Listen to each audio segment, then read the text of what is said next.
पिछले 75 सालों से नेटो यूरोप को प्रोटेक्ट करता आया है और नेटो की बैक पर अमेरिका होता था। लेकिन अब डोनाल्ड ट्रंप के आने के बाद सब कुछ बदलने वाला है। डोनाल्ड ट्रंप ये ओपनली कह चुके हैं कि अमेरिका को नेटो से अलग हो जाना चाहिए क्योंकि अब उसकी कोई जरूरत नहीं है। डोनाल्ड ट्रंप की यूक्रेनियन प्रेसिडेंट ज़ेलेंस्की के साथ जो गर्मा गर्म बहस हुई है उसके बाद सब यूरोपियन लीडर्स की नींदें उड़ चुकी हैं। जर्मनी के नए चांसलर भी ये कह चुके हैं कि हमें अमेरिका से आजादी चाहिए और नेटो बहुत जल्द खत्म हो जाएगा। मिलियन डॉलर क्वेश्चन ये है कि अगर अमेरिका नेटो से अलग होता है तो क्या यूरोप रशिया से खुद को बचा पाएगा? एक प्रेस कॉन्फ्रेंस में ट्रंप ने जब यूके के प्राइम मिनिस्टर से पूछा कि क्या यूके अमेरिका के बगैर रशिया से लड़ सकता है तो उनके पास हंसने के अलावा कोई जवाब नहीं था।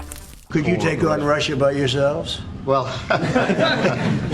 लेकिन क्या वाकई यूके, जर्मनी और फ्रांस मिलकर भी इतनी स्ट्रॉन्ग आर्मी नहीं बना सकते कि उन्हें अमेरिका की जरूरत ही ना पड़े? सबसे इम्पोर्टेंट क्वेश्चन ये है कि नेटो छोड़ने से अमेरिका पर क्या असर पड़ेगा? पिछले कई सालों से अमेरिका ने नेटो के साथ मिलकर दूसरे कंट्रीज में ऑपरेशंस किए हैं, चाहे वो अफगानिस्तान हो, इराक हो या इवन लीबिया हो। अमेरिका ने हर वॉर में नेटो को आगे रखा है। तो अगर अमेरिका नेटो से अलग होता है तो क्या वो खुद इतना पावरफुल है कि अकेले किसी से भी लड़ सके? एक और इम्पोर्टेंट क्वेश्चन ये है कि अगर अमेरिका नेटो से निकल जाता है तो क्या चाइना इसका फायदा नहीं उठाएगा? इसी तरह अमेरिका की आर्कटिक का कंट्रोल लेने की सारी स्ट्रेटेजी तो नेटो पर डिपेंडेंट है। नेटो के टूटने के बाद उसका क्या बनेगा? आज की वीडियो में हम दुनिया के सबसे बड़े मिलिट्री अलायंस के डाउनफॉल पर बात करने वाले हैं। एक ऐसा डाउनफॉल जो पूरे वर्ल्ड ऑर्डर को बदल कर रख देगा और शायद दुनिया एक बार फिर उस स्टेज पर पहुंच जाए जैसे वर्ल्ड वॉर 2 के बाद थी।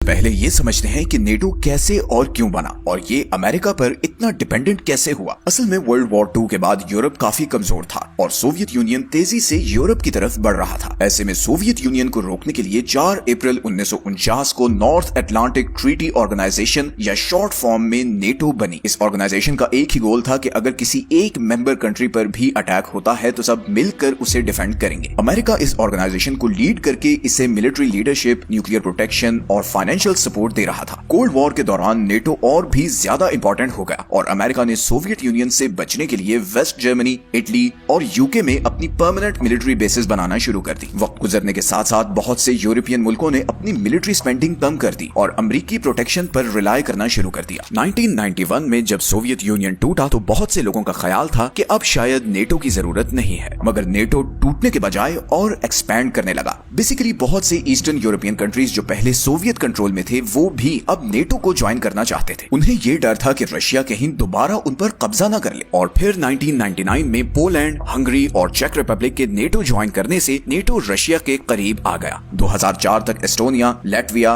लिथुआनिया और दूसरे बहुत से कंट्रीज भी नेटो के मेंबर बन गए और नेटो बिल्कुल रशिया के बॉर्डर्स तक पहुंच गई। रशिया के लिए ये एक डायरेक्ट थ्रेट थी और उसने वेस्ट पर इल्जाम लगाया कि उन्होंने तो वादा किया था कि वो कोल्ड वॉर के बाद नेटो को और एक्सपैंड नहीं करेंगे। नेटो ने इस इल्जाम के बावजूद 2008 में यूक्रेन और जॉर्जिया को भी प्रॉमिस कर दिया कि वो भी फ्यूचर में नेटो ज्वाइन कर सकते हैं। नेटो को इतने करीब होते देखकर रशिया भड़क गया और उसने उसी साल जॉर्जिया पर अटैक कर दिया। ये एक साइन था कि रशिया अब नेटो की मजीद एक्सपेंशन बर्दाश्त नहीं करेगा। फिर 2014 में रशिया ने क्राइमिया पर भी कब्जा कर लिया, जिसके जवाब में नेटो ने ईस्टर्न यूरोप में मजीद फौजी और मिसाइल सिस्टम्स डिप्लॉय करना शुरू कर दिए और इस सब की बैक पर अमेरिका था जो सबसे ज्यादा मिलिट्री फंडिंग और हथियार सप्लाई कर रहा था। फिर बराक ओबामा के दौर में अमेरिका ने कोशिश की कि वो रशिया को प्रोवोक किए बगैर नेटो को एक्सपैंड करे। ओबामा ने ईस्टर्न यूरोप में नेटो की आर्मी तो बढ़ाई, मगर उसने रशिया को भी यकीन दिलाया कि यूक्रेन को नेटो में शामिल नहीं किया जाएगा। लेकिन फिर 2021 में जो बाइडेन के प्रेसिडेंट बनने के बाद अमेरिका की अप्रोच एक बार फिर चेंज हो गई। अमेरिका ने ओपनली यूक्रेन को सपोर्ट करना शुरू कर दिया और बिलियंस ऑफ डॉलर्स की मिलिट्री एड भी भेजना शुरू कर दी। इसी दौरान फिनलैंड और स्वीडन ने भी 2022 में नेटो मेंबरशिप के लिए अप्लाई कर दिया। नेटो को इस तरह बढ़ता देखकर रशिया को बहुत गुस्सा आया और उसने फरवरी 2022 में यूक्रेन पर फुल स्केल अटैक कर दिया। इस वॉर ने नेटो का रोल कंप्लीटली चेंज कर दिया। अब नेटो सिर्फ एक डिफेंसिव अलायंस नहीं था, बल्कि वो इस वॉर में यूक्रेन को डायरेक्टली हथियार और पैसा सप्लाई कर रहा था और ये नेटो की हिस्ट्री का सबसे बड़ा कॉन्फ्लिक्ट बन चुका था। अब नेटो इतना पावरफुल और बड़ा होने के बावजूद अमेरिकन लीडरशिप, मिलिट्री फंडिंग और स्ट्रेंथ पर हेवीली डिपेंडेंट है। फॉर द कॉन्टेक्स्ट, 2023 में नेटो के टोटल डिफेंस बजट में से 70% शेयर अमेरिका का था, making it the largest financial supporter of the alliance. बहुत से यूरोपियन कंट्रीज जैसे कि जर्मनी और फ्रांस ने पहले ही कोल्ड वॉर के बाद अपने मिलिट्री बजट्स कम कर दिए थे कि अमेरिका है तो सही उन्हें प्रोटेक्ट करने के लिए। अब अमेरिका सिर्फ फंडिंग ही नहीं करता बल्कि उसकी यूरोप में ठीक ठाक मिलिट्री प्रेजेंस भी है। 2023 के स्टैट्स के मुताबिक अमेरिका के 1 लाख फौजी नेटो कंट्रीज में मौजूद हैं और जर्मनी, इटली, पोलैंड और यूके में अमेरिका की परमानेंट बेसिस भी है। इसी तरह अमेरिका नेटो कंट्रीज को स्टेट ऑफ द आर्ट हथियार भी सप्लाई करता है। इनमें एडवांस्ड मिसाइल डिफेंस सिस्टम्स शामिल हैं जैसे कि पेट्रियट और एजिस अश्योर, जो कि यूरोपियन कंट्रीज को पोटेंशियल मिसाइल अटैक से महफूज रखते हैं। इसी तरह अमेरिका F-35, F-16 और F-15 जैसे मिलिट्री जेट्स भी नेटो कंट्रीज को सप्लाई करता है। न्यूक्लियर सपोर्ट की बात करें तो कुछ एक्सपर्ट्स के मुताबिक अमेरिका के 100 न्यूक्लियर बॉम्ब्स नेटो कंट्रीज जैसे कि जर्मनी, बेल्जियम, इटली, नीदरलैंड्स और तुर्की में है। इसी तरह अमेरिका स्पाई सैटेलाइट्स और ड्रोन्स के जरिए नेटो आर्मी को दुश्मनों की मूवमेंट ट्रैक करने और उनकी कम्युनिकेशन इंटरसेप्ट करने में हेल्प भी करता है। लेकिन अब डोनाल्ड ट्रंप के प्रेसिडेंट बनने के बाद बहुत बड़ी चेंज आने वाली है, क्योंकि डोनाल्ड ट्रंप बहुत बार नेटो को क्रिटिसाइज कर चुके हैं और उन्होंने यूरोपियन कंट्रीज पर यह इल्जाम लगाया है कि वो अपने हिस्से की कंट्रीब्यूशन नहीं करते। ट्रंप ने अभी रिसेंटली ये कहा है कि अगर नेटो कंट्रीज ने अपनी मिलिट्री स्पेंडिंग नहीं बढ़ाई तो अमेरिका अब उन्हें मजीद डिफेंड नहीं करेगा और शायद वो नेटो भी छोड़ दे। और अगर अमेरिका नेटो से अलग होता है तो नेटो की 70% डिफेंस स्पेंडिंग खत्म हो जाएगी और इसके साथ साथ नेटो को अमेरिकन न्यूक्लियर बॉम्ब्स और हाईली ट्रेन्ड फौजियों और हथियारों से भी हाथ धोना पड़ेगा जिन्होंने कई सालों से उसे प्रोटेक्ट किया हुआ था। तो अगर हम अमेरिका की डिफेंस स्पेंडिंग को निकालकर सिर्फ यूरोप की डिफेंस स्पेंडिंग को देखें तो 2024 में सारे यूरोप की कुल मिलाकर डिफेंस स्पेंडिंग $457 बिलियन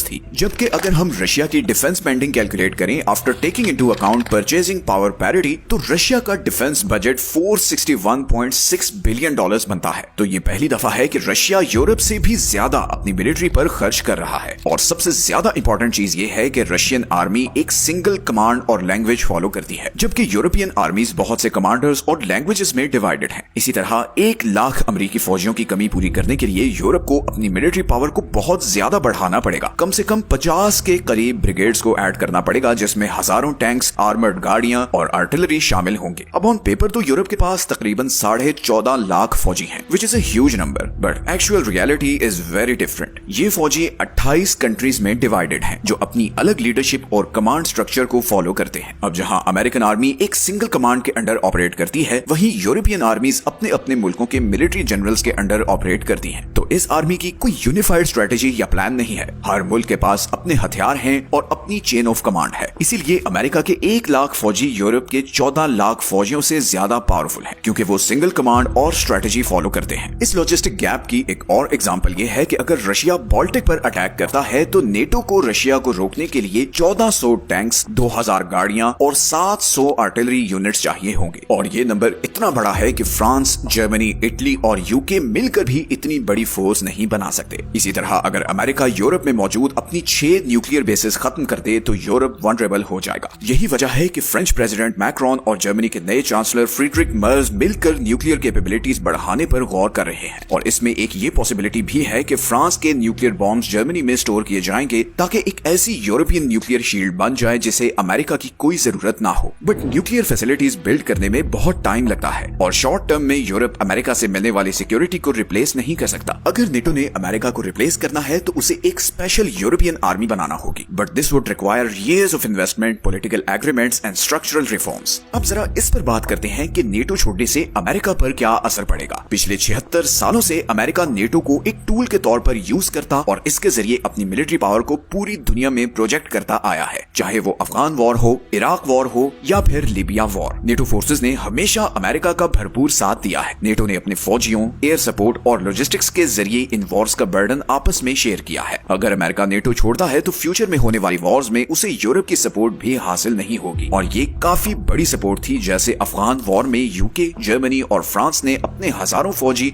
और हथियार सप्लाई किए थे। अगर अमेरिका वो जंग अकेले लड़ता तो उसे अपने बहुत ज्यादा फौजी और पैसों की जरूरत पड़ती। नेटो का एक और बहुत बड़ा एडवांटेज मिलिट्री बेसिस और सप्लाई रूट्स का वो नेटवर्क है जो सारे यूरोप और मिडिल ईस्ट तक फैला हुआ है। फिलहाल अमेरिका जर्मनी, इटली, टर्की और यूके में मौजूद नेटो की बेसिस पर रिलाई करता है ताकि वहां अपने फौजी डिप्लॉय करे, एयर मिशंस लॉन्च करे और वॉर जोन्स तक हथियार पहुंचा सके। फॉर एग्जांपल जर्मनी में रैमस्टाइन एयरबेस अमेरिकी फौज के लिए मिडिल ईस्ट और अफ्रीका में ऑपरेशंस करने के लिए बहुत इंपॉर्टेंट है। इसी तरह टर्की में इंचेरलिक एयरबेस सीरिया और इराक में एयर स्ट्राइक्स के लिए बहुत इंपॉर्टेंट रही है। है। अगर अमेरिका नेटो छोड़ता है तो उसकी इन बेसिस को एक्सेस खत्म हो जाएगी, जिससे फ्यूचर में मिलिट्री ऑपरेशंस करने उसके लिए ज्यादा मुश्किल, महंगा और टाइम टेकिंग होगा। अभी नेटो के जरिए अमेरिका जिस तरह तेजी से अपनी फोर्सेस कहीं भी भेज सकता है, फिर उसे सिर्फ अपनी बेसिस पर रिलाई करना पड़ेगा या फिर हर कंट्री के साथ अलग अलग एग्रीमेंट्स करने पड़ेंगे, जो न सिर्फ ज्यादा टाइम टेकिंग होगा बल्कि उसमें पॉलिटिकल बार्गेनिंग भी चाहिए होगी। देखें, जंगें सिर्फ फौजी ताकत से नहीं जीती जाती, बल्कि अच्छी स्ट्रेटेजी, दूसरे मुल्कों का साथ और कोऑर्डिनेटेड एफर्ट से ही कोई बड़ी वॉर जीती जा सकती है। तो नेटो के बगैर अमेरिका पावरफुल तो होगा, मगर ग्लोबल कॉन्फ्लिक्ट्स का सारा बोझ उसे अकेले उठाना होगा। And this is where America's Arctic strategy comes into the picture. अगर डोनाल्ड ट्रंप के दौर में नेटो वीक होता है या खत्म हो जाता है, तो अमेरिका के लिए सबसे क्रिटिकल बैटल फ्रंट आर्कटिक होगा।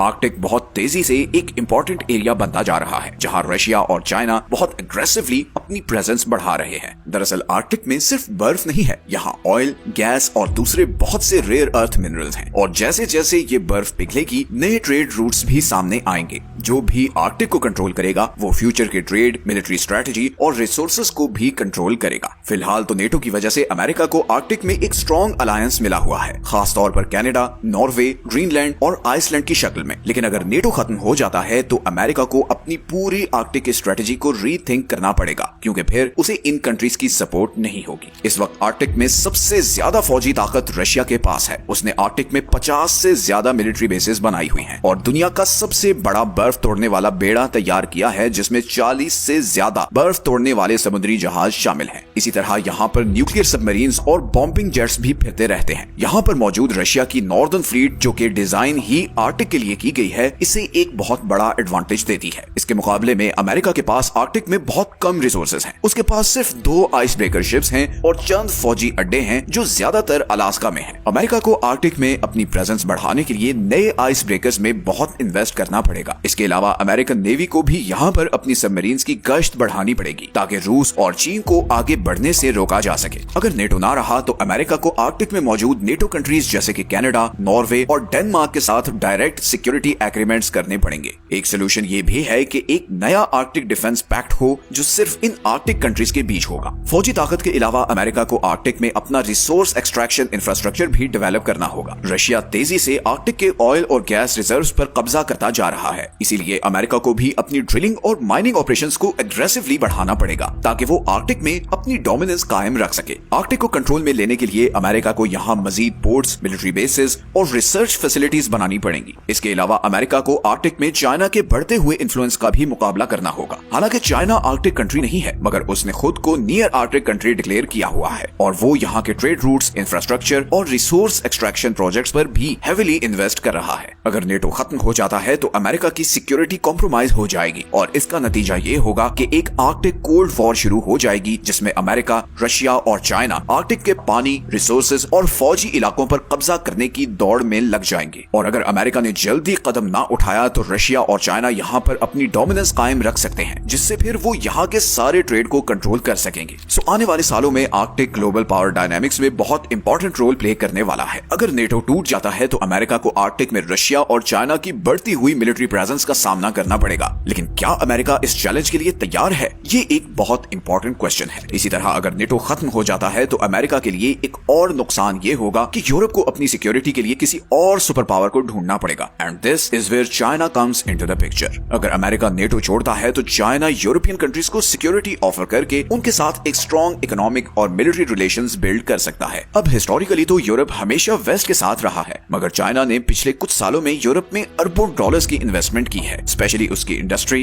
इंफ्रास्ट्रक्चर और टेक्नोलॉजी में। इसी तरह बेल्ट एंड रोड इनिशिएटिव के जरिए चाइना ने यूरोपीय मुल्कों में बहुत इन्वेस्टमेंट की है, जिससे हाईवेज, रेलवे, पोर्ट्स और एनर्जी प्रोजेक्ट्स को फंड किया जा रहा है। इटली, ग्रीस और हंगरी जैसे मुल्कों में चाइना की सबसे ज्यादा इन्वेस्टमेंट है। यहाँ तक कि चाइना ने ग्रीस के पिरेयस पोर्ट में भी मेजॉरिटी स्टेक खरीद लिया है और ये पोर्ट यूरोप के बिजिएस्ट पोर्ट्स में से एक है। इसके अलावा चाइना की जर्मनी की कार इंडस्ट्री और टेक स्टार्टअप्स में बढ़ती हुई इन्वेस्टमेंट भी बहुत से एनालिस्ट्स के लिए कंसर्निंग है, क्योंकि उनके ख्याल में इससे यूरोप बीजिंग की इन्वेस्टमेंट पर डिपेंडेंट होता जा रहा है। तो अगर नेटो कमजोर होता है तो चाइना अपनी इकोनॉमिक पावर यूज करके यूरोपीय मुल्कों पर पॉलिटिकल प्रेशर डाल सकता है और उन्हें अपने साथ मजीद कोऑपरेशन के लिए मजबूर भी कर सकता है। इसी तरह चाइना का पहले ही रशिया के साथ स्ट्रॉन्ग अलायंस है और अगर अमेरिका नेटो से पीछे हटता है तो मॉस्को और बीजिंग और भी करीब आ जाएंगे और इसका नतीजा एक नए वर्ल्ड ऑर्डर की सूरत में निकल सकता है, जिसमें चाइना और रशिया यूरोप को कंट्रोल करते हुए मिडिल ईस्ट, अफ्रीका और आर्कटिक में भी अपनी डोमिनेंस बना सकते हैं। तो अगर अमेरिका नेटो से अलग होता है तो वो सिर्फ यूरोप को वल्नरेबल नहीं करेगा, बल्कि वो चीन को भी ये मौका देगा कि वो ग्लोबल सिक्योरिटी को अपने हाथ में ले ले। तो एक चीज बहुत क्लियर है कि अमेरिका के लिए नेटो छोड़ना इतना आसान नहीं है, क्योंकि इसके बहुत सीरियस कॉन्सिक्वेंसेस हो सकते हैं। ट्रंप चाहे जितना मर्जी ये कहे कि नेटो अमेरिका पर एक बर्डन है, हकीकत ये है कि नेटो के बगैर अमेरिका की मिलिट्री पावर और ग्लोबल इन्फ्लुएंस अधूरी है। इसी तरह यूरोप भी शॉर्ट रन में अमेरिका को रिप्लेस नहीं कर सकता। उसकी आर्मी डिवाइडेड है, न्यूक्लियर कैपेबिलिटी लिमिटेड है और उसके पास वो मिलिट्री स्ट्रेंथ नहीं जो अमेरिका के पास है। तो अगर नेटो खत्म होता है तो ये सिर्फ दुनिया के सबसे पावरफुल मिलिट्री अलायंस का डाउनफॉल नहीं होगा, बल्कि ये